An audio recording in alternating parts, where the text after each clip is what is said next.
अस्सलामुअलैकुम students, welcome back to math classroom. Previous lecture में हमने एक्सरसाइज 3.2 के क्वेश्चन नंबर 2, 3 और 4 को सॉल्व किया था। आज हम सॉल्व करेंगे क्वेश्चन नंबर 5 और 6 को। क्वेश्चन नंबर 5 की स्टेटमेंट क्या है कि show that the following sequence are not convergent. हमें सीक्वेंस गिवन है, हमने प्रूव करना है ये कन्वर्जेंट सीक्वेंस नहीं है, मींस कि ये किसी भी पॉइंट को कन्वर्ज नहीं कर रहे, डाइवर्जेंट सीक्वेंस है। अब फर्स्ट पार्ट क्या है, 2 की पावर n, यहाँ पे n है और n जो है वो इन्फिनिटी को अप्रोच करता है। हमें सीक्वेंस की तरफ देख के पता चल रहा है कि ये कन्वर्जेंट सीक्वेंस नहीं है, लेकिन हमने बेसिक रीज़न बतानी है थ्योरम के थ्रू कि ये क्यों कन्वर्जेंट सीक्वेंस नहीं है।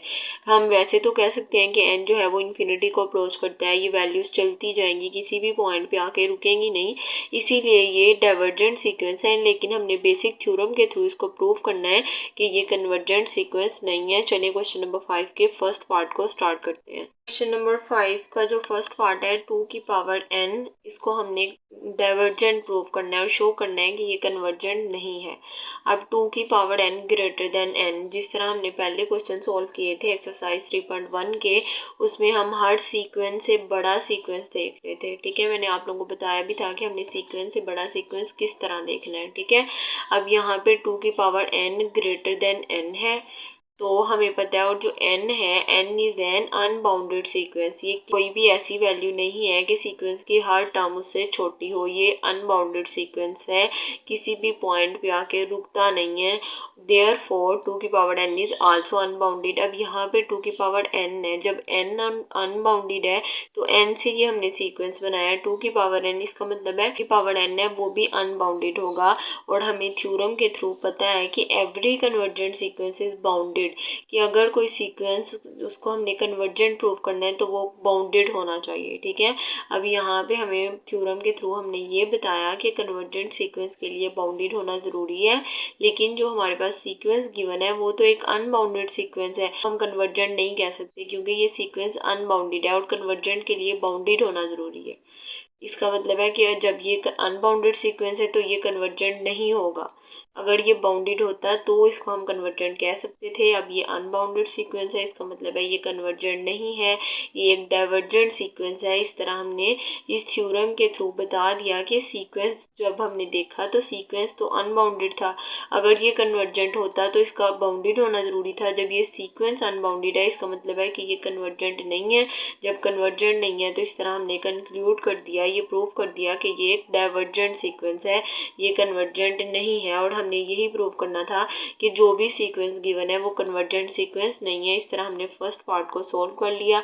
अब हम इसका बी पार्ट सॉल्व करते हैं। बी पार्ट में हमें कौन सा सीक्वेंस गिवन है, -1 की पावर n n स्क्वायर। ठीक है, हमने इस सीक्वेंस से बड़ा सीक्वेंस देखना है। जिस तरह हम कहते थे हमारे पास एक सीक्वेंस n है, फिर हमारे पास क्या होता है, कुछ ऐड कर देते हैं उसमें n+1, अब n+1 ग्रेटर होगा। इस तरह अगर हमारे पास n स्क्वायर हो, उसके साथ ये हम मल्टीप्लाई कर दें तो ये सीक्वेंस बड़ा हो जाएगा। इस तरह हमने कह दिया कि ये हमारे पास सीक्वेंस है, ये बड़ा सीक्वेंस है, इससे छोटा सीक्वेंस क्या होगा, -1 की power n n square greater than equals to n square. अब ये n स्क्वायर से बड़ा है ना, क्योंकि जब n स्क्वायर के साथ हमने कुछ मल्टीप्लाई कर दिया तो ये सीक्वेंस बड़ा हो गया, ये छोटा हो गया। अब इससे छोटा देखेंगे, n को n से मल्टीप्लाई करेंगे तब n स्क्वायर बना, जब n होगा तब ये छोटा होगा। इसका मतलब है ये सबसे बड़ा, ये उससे छोटा, ये उससे छोटा। ठीक है, जब हमने इसकी सीरीज को चेक किया, ये सबसे बड़ा सीक्वेंस था, उसके बाद हमारे पास n स्क्वायर आ जाता है, उसके बाद क्या आ जाता है n, मीन्स कि ये सारा काम n से स्टार्ट हो रहा है। n के साथ n को मल्टीप्लाई किया तो n स्क्वायर बन गया, n स्क्वायर के साथ -1 की पावर n जो है उसको मल्टीप्लाई किया तो n स्क्वायर बन गया।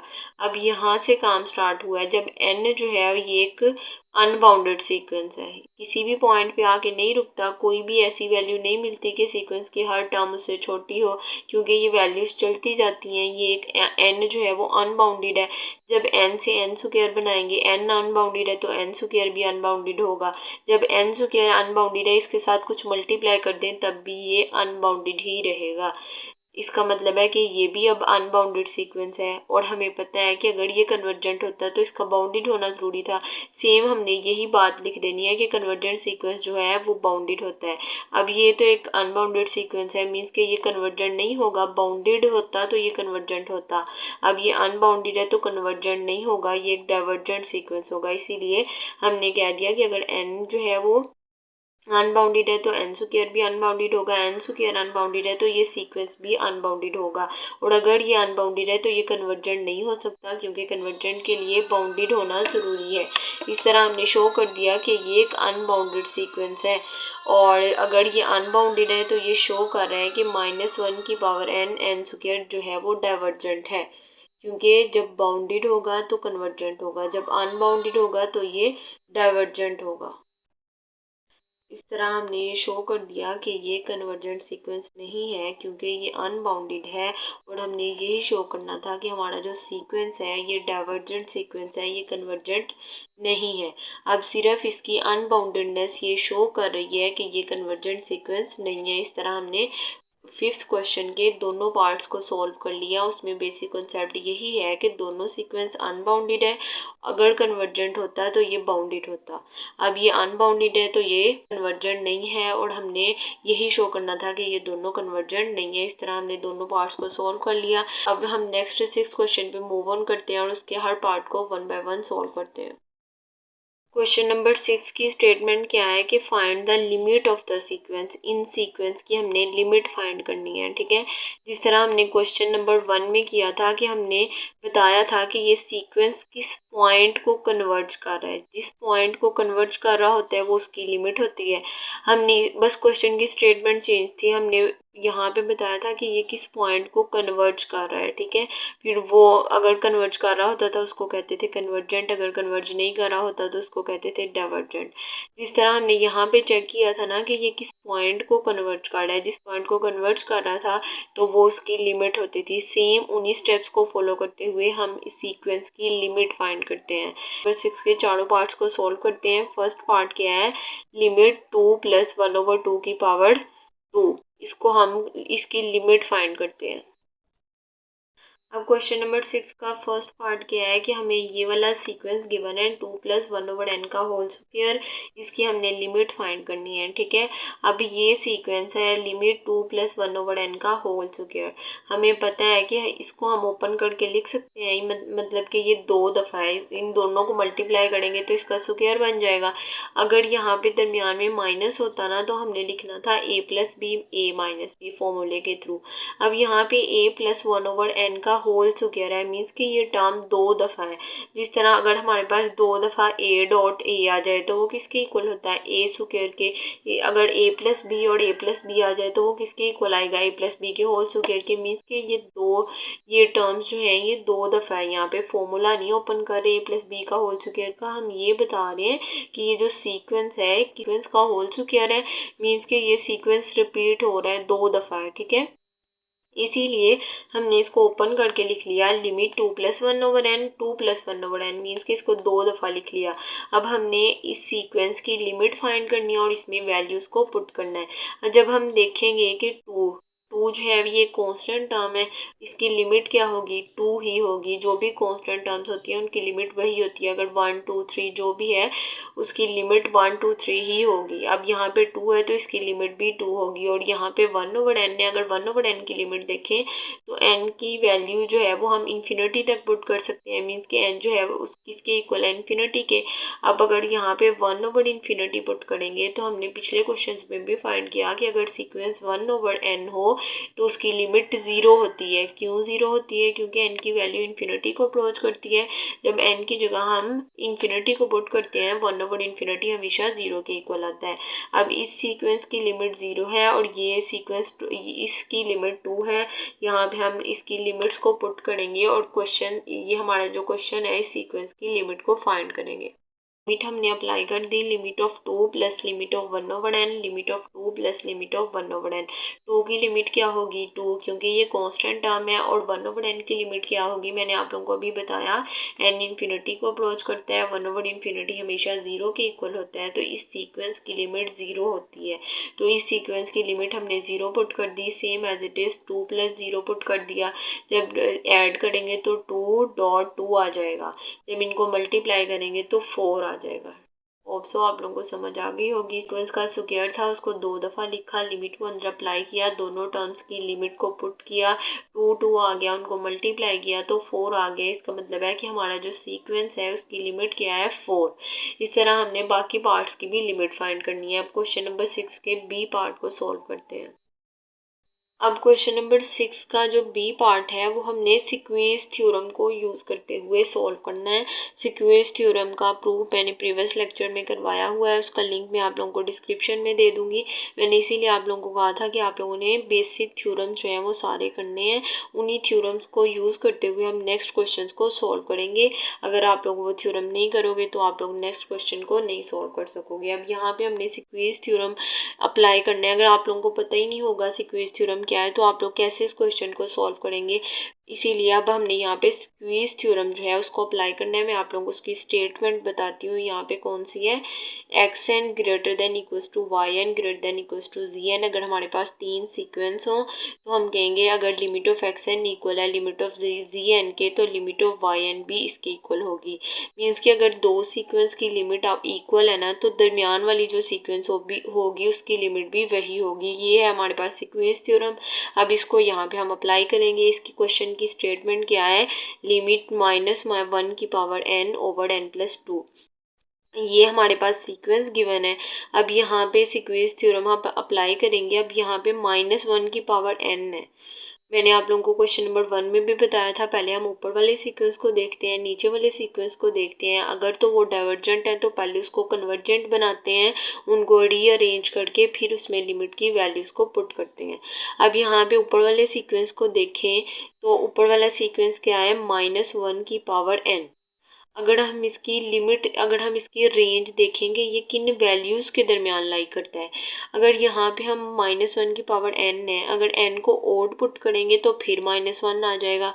अगर n को इवन पुट करेंगे मीन्स 2, 4, 6 तो 1/-1 की पावर 2 1 के इक्वल होगा। मतलब कि अगर यहाँ पे n की जगह इवन वैल्यूज़ पुट करेंगे तो 1 आएगा, अगर n की जगह ओड वैल्यूज़ पुट करेंगे तो -1 आएगा।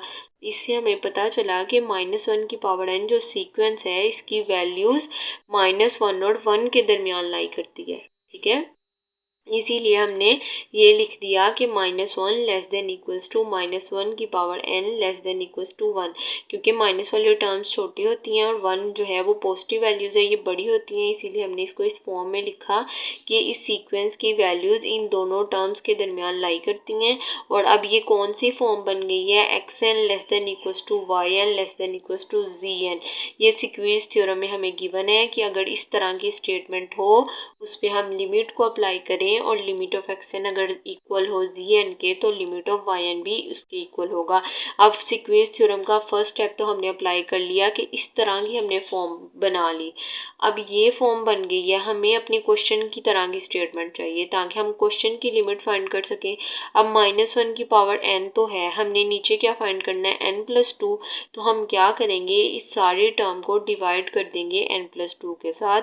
जब यहाँ पे इसको डिवाइड करेंगे n+2 के साथ तो क्या बनेगा, -1 over n+2 less than equals to -1 की power n over n+2 less than equals to 1 over n+2। ठीक है, अब यहाँ पे ये क्वेश्चन की स्टेटमेंट बन गई है और सीक्वेंस थ्योरम की कंडीशंस भी सेटिस्फाई हो रही हैं।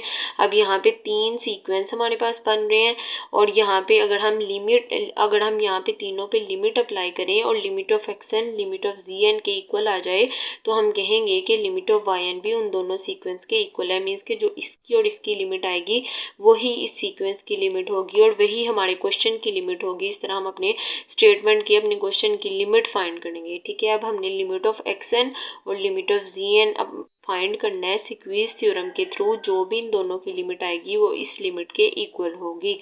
होप सो आप लोगों को कंसेप्ट की समझ आ गई होगी। अब हम अपने इनइक्वालिटी पे लिमिट को अप्लाई करते हैं, ठीक है। अब यहाँ पे लिमिट ऑफ एक्स एन और जी एन फाइंड करेंगे।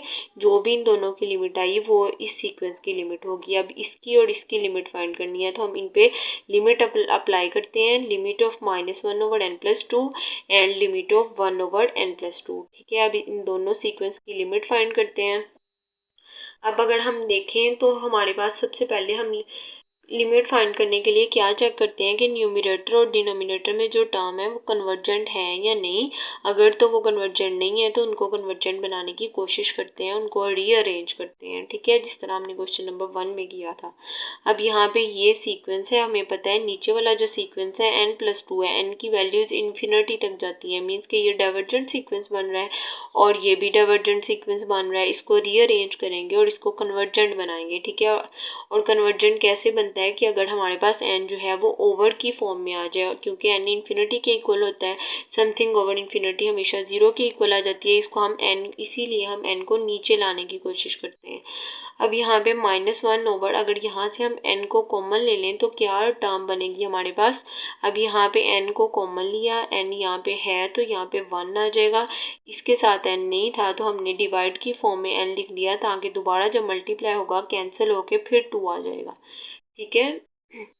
इस तरह हमने n को कॉमन लिया तो 1+2/n आ गया।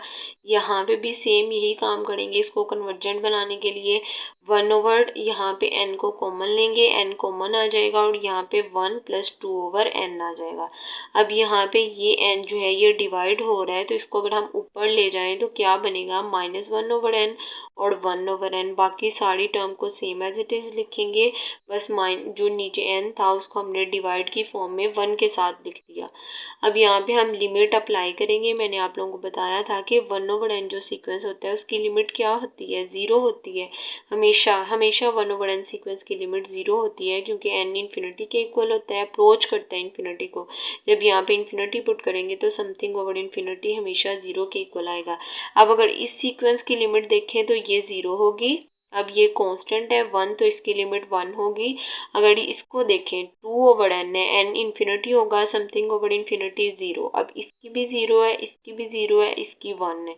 अगर इस सीक्वेंस की लिमिट्स देखें तो 1/n मीन्स 1/इन्फिनिटी किसके इक्वल, 0 के। इसकी लिमिट 0, इसकी कांस्टेंट सीक्वेंस, इसकी लिमिट 1 होगी plus 2/n, same as it is 2/इन्फिनिटी भी 0 के इक्वल होगा। अब इनकी लिमिट्स हमने फाइंड कर ली है, इनको वह पुट करेंगे और इन दोनों की लिमिट फाइंड करेंगे। जब इन दोनों की लिमिट आ गई, अगर इन दोनों की लिमिट इक्वल हुई तो जो दरमियान में yn सीक्वेंस है उसकी भी वही लिमिट होगी जो इन दोनों की आई है, ठीक है।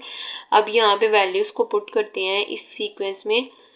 इसकी लिमिट क्या है, 0, 1 प्लस, और इसकी लिमिट क्या है, 0।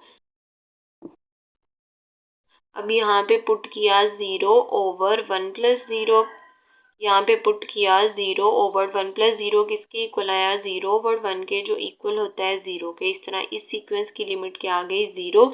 जब हम इसमें वैल्यूज को पुट करेंगे तो 1/n की 0 थी, 1+0 किसके इक्वल है, 1 के। 0/1 किसके इक्वल है, 0/1 किसके इक्वल है, 0 के। इस तरह अब लिमिट ऑफ xn और लिमिट ऑफ zn जो था, दोनों की लिमिट क्या आ गई है, 0 आ गई है और दोनों की लिमिट इक्वल है। और मैंने आप लोगों को बताया कि सीक्वेंस थ्योरम के थ्रू अगर लिमिट ऑफ xn इक्वल आ जाए लिमिट ऑफ zn के तो लिमिट ऑफ yn भी इक्वल होती है इन दोनों के। अब यहाँ पे हम अप्लाई करते हैं sequence theorem. So by sequence theorem limit of xn और लिमिट ऑफ zn किसके इक्वल है, 0 के। जब लिमिट ऑफ xn और लिमिट ऑफ zn इक्वल हैं तो लिमिट ऑफ yn भी इक्वल होगी। तो हमारे पास xn सीक्वेंस था, ये yn सीक्वेंस था, ये zn सीक्वेंस था। अब इसकी लिमिट इसके इक्वल आ गई है तो ये जो yn है इसकी लिमिट भी इन दोनों वाली ही होगी। इसका मतलब है कि जो लिमिट ऑफ yn है वो भी ज़ीरो के इक्वल होगी, क्योंकि लिमिट ऑफ एक्स एन और जी एन भी ज़ीरो के इक्वल आई है, तो लिमिट ऑफ वाई एन भी ज़ीरो के इक्वल होगी। तो इस तरह हमने सीक्वेंस थ्योरम के थ्रू ये प्रूव कर दिया कि हमारा जो क्वेश्चन है, जो हमारा सीक्वेंस जो लिमिट वाई ऑफ एन है वो भी ज़ीरो के इक्वल है। अब यहाँ पे n limit of x n और limit of ji n zero के इक्वल है, सो सीक्वेंस थ्योरम के through limit of y n भी ज़ीरो के इक्वल होगी। और लिमिट ऑफ वाई एन कौन सी, अब लिमिट ऑफ वाई एन में जो सीक्वेंस है वो हमारे क्वेश्चन वाला सीक्वेंस है, उसकी हमने लिमिट फाइंड करनी थी। इस तरह हमने सीक्वेंस थ्योरम के थ्रू हमने फाइंड कर लिया कि जो गिवन सीक्वेंस है उसकी लिमिट जो है वो ज़ीरो के इक्वल है। होप सो आप लोगों को अच्छे से समझ आ गई होगी। अब हम नेक्स्ट पार्ट को सोल्व करते हैं। अब सी पार्ट क्या है कि limit of under root n minus one over under root n plus one, ये सीक्वेंस गिवन है। इस सीक्वेंस की लिमिट फाइंड करनी है। सबसे पहले देखेंगे जो न्यूमरेटर और डिनोमिनेटर में टर्म्स हैं, क्या वो कन्वर्जेंट हैं या डाइवर्जेंट। अगर तो वो डाइवर्जेंट हैं तो उनको रीअरेंज करके कन्वर्जेंट बनाने की कोशिश करेंगे, फिर उसमें लिमिट की वैल्यूज़ को पुट करेंगे और लिमिट को फाइंड करेंगे। अब ये दोनों डाइवर्जेंट सीक्वेंस है, क्योंकि एन जो है वो इन्फिनिटी के इक्वल आएगा, और इस तरह हम इसको पहले सॉल्व करेंगे और कन्वर्जेंट बनाएंगे। यहाँ से जिस तरह अगर हमारे पास n होता तो हम n को कॉमन लेते थे। अब यहाँ पे अंडर रूट n है तो दोनों टर्म्स में अंडर रूट n को कॉमन लेंगे। अब यहाँ पे ये हमारे पास सीक्वेंस है, इसको हम कन्वर्जेंट बनाने के लिए यहाँ से भी अंडर रूट एन को कॉमन लेंगे और यहाँ से भी अंडर रूट एन को कॉमन लेंगे।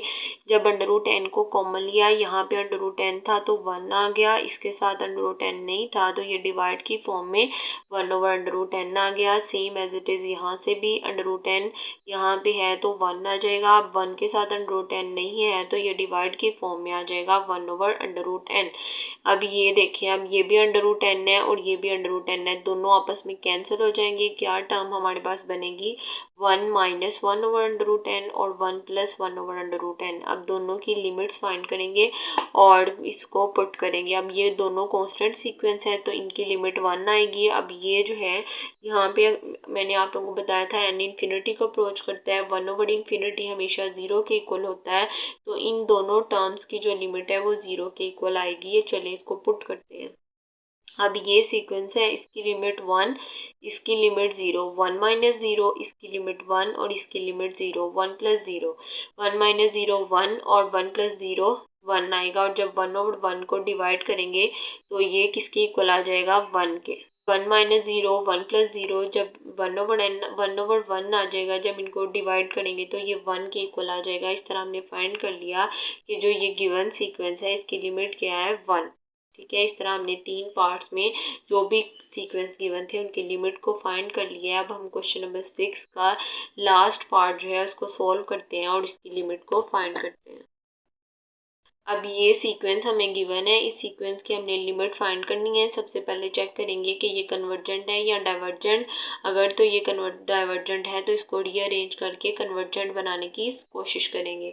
अब ये ऊपर वाला सीक्वेंस डाइवर्जेंट है, नीचे वाला सीक्वेंस डाइवर्जेंट है, ऊपर से भी एन कॉमन लेंगे और फिर इसको सॉल्व करेंगे। अब ये सीक्वेंस था, इस सीक्वेंस को कन्वर्जेंट बनाने के लिए यहाँ से हमने क्या किया, एन को कॉमन लिया। जब एन को कॉमन लिया तो यहाँ पे एन था वन आ जाएगा, इसके साथ एन नहीं है तो वन ओवर एन आ जाएगा और नीचे वाले term same as it is लिख देंगे। अब यहाँ पे भी एन है, यहाँ पे भी एन है, दोनों एन एक दूसरे के साथ कैंसिल आउट हो जाएंगे।